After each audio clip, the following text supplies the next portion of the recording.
সর্বশেষ 2 বছর সহ 3বার ফিফা দ্য বেস্ট পুরস্কার জিতেছেন আর্জেন্টাইন মহাতারকা লিওনেল মেসি। এছাড়া এ নিয়ে ফিফার দেয়া এই পুরস্কারের 9বারই মনোনয়ন পেলেন তিনি। চলতি বছরটাও বেশ দুর্দান্ত কাটিয়েছেন মেসি। আর্জেন্টিনাকে কোপা আমেরিকা জেতানোর পাশাপাশি ইন্টার মিয়ামিকে জিতিয়েছেন মেজর লিগ সকারের কমিউনিটি শিল্ডও। তবে এই বছরের ব্যালন ডি'অর পুরস্কারের মনোনয়নে 30 জনের তালিকাতে ছিল না মেসির নাম।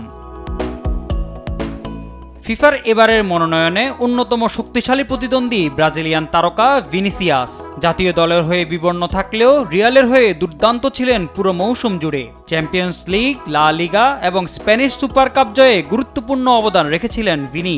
চলতি বছর ব্যালন ডি'অর জয়ে দৌড়ে থাকলেও শেষ মুহূর্তে স্প্যানিশ তারকা রদ্রির কাছে হেরে যান তিনি। এবার ফিফা দ্য বেস্ট নিজের করে নিতে পারেন কিনা সেটাই এখন দেখার।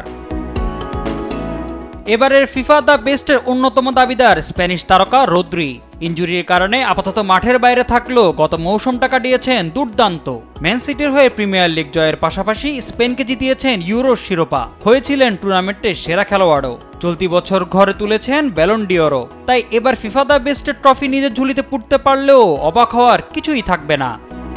মেসি, ভিনিসিয়াস, রদ্রি এবং এমবাপ্পের পাশাপাশি মনোনীতদের তালিকায় আছেন Jude Bellingham, Dani Carvajal, Erling Haaland, Toni Kroos, Federico Valverde, Florian reads এবং লামিন ইয়ামাল।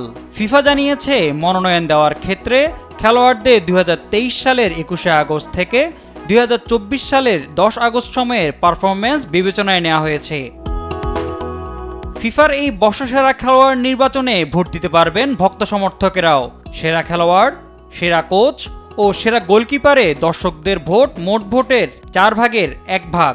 বাকি 3 ভাগ দেবেন ফিফা সদস্য দেশগুলোর অধিনায়ক, কোচ ও গণমাধ্যম প্রতিনিধিরা। সেরা গোল ও সেরা একাদশে ভক্ত সমর্থকদের ভোটের হার অর্ধেক। ফিফার ওয়েবসাইটে 10 ডিসেম্বর পর্যন্ত ভোট দিতে পারবেন ভক্ত সমর্থকেরা। মোহাম্মদ সাকিব, স্পোর্টস ডেস্ক, দেশ টিভি।